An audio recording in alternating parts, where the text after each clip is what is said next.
welcome back to the channel. Today we're going to take flight on one of the most exciting roller coasters in the United States. It's Rapterra at King's Dominion.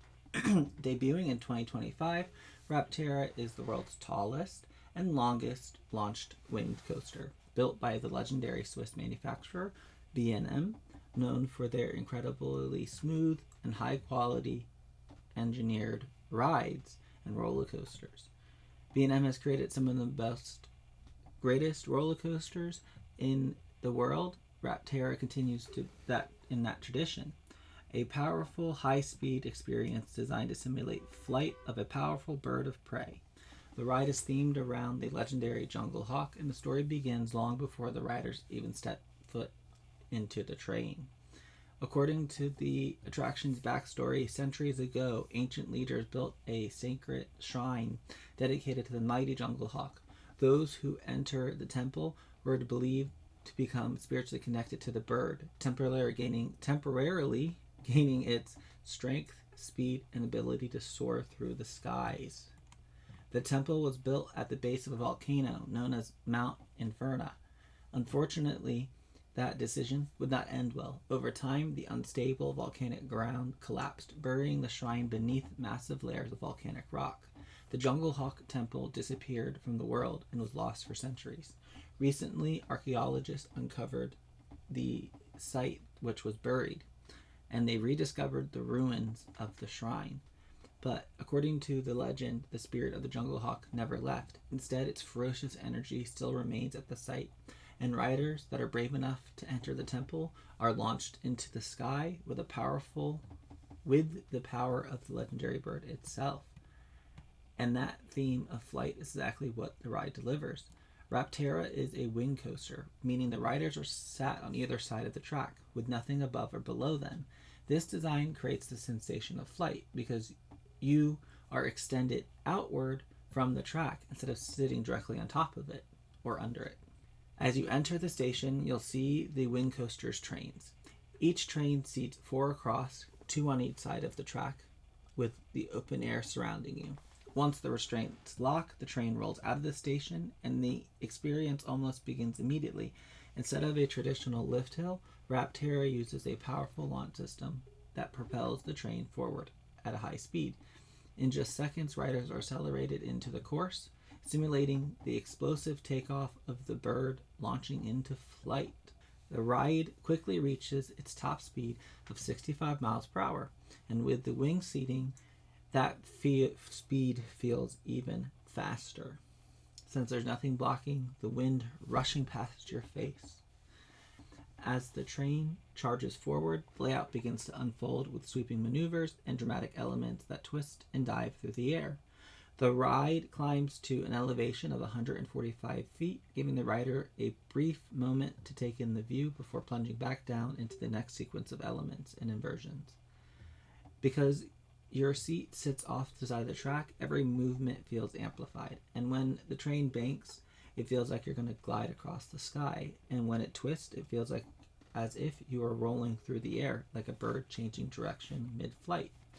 The course stretches for 3,086 feet of track, making it the longest launched wing coaster in the world. Throughout the ride, Rapterra mixes dives, twisting maneuvers, sweeping turns to simulate the agile movement of the bird itself. One of the best parts of the ride is how it feels.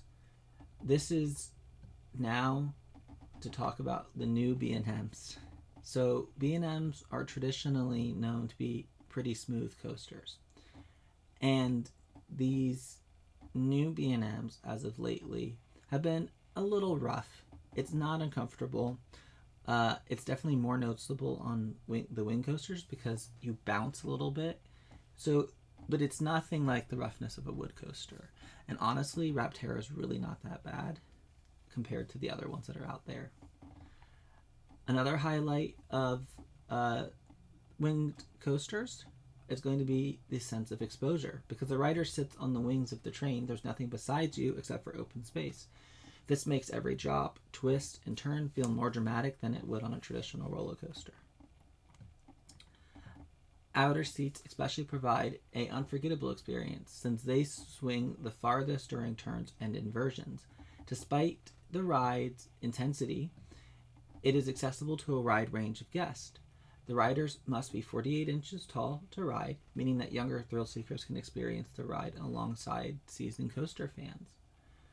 From start to finish, the ride is pretty short. Even though it has 3,000 feet of track, it goes through that pretty quick. It's only about 89 seconds long. The pacing is relentless. After the launch, the ride rarely slows down, carrying riders through element after element after element with continuous flow of motion that feels like an aerial chase through the sky. Eventually, after its final maneuver, the train glides into the brake run and returns to the station. By the time riders step off, it's clear that Rapterra is just not another roller coaster. It's a new major headliner for King's Dominion. With its combination of immersive storytelling, cutting-edge engineering, unique wing coaster experience, Rapterra delivers a thrilling simulation of flight that stands out among modern roller coasters. And whether you're a die-hard coaster enthusiast or someone who's just looking for a memorable thrill, Rapterra offers an unforgettable experience and adventure. And if you do find yourself at King's Dominion, you should step into the ruins and harness the power of the legendary bird and prepare to take flight. Because on Rapterra, the sky isn't the limit, it's just the beginning. Now, my favorite part about this coaster is that it does fill a good lineup within King's Dominion's lineup. There aren't too many wing coasters near each other, so the closest wing coaster to Rapterra would be Wild Eagle and Dollywood, or Gatekeeper at Cedar Point. So it does situate a wing coaster within this region of parks, and it makes it super great to have one a lot closer on the East Coast than those two. And I believe that the only other launched winged coaster in the world is going to be from B&M is at Holiday World. So they're not even close to each other. They're very far apart. I hope you enjoyed this review, and thank you for everything. Enjoy. Hope to see you again.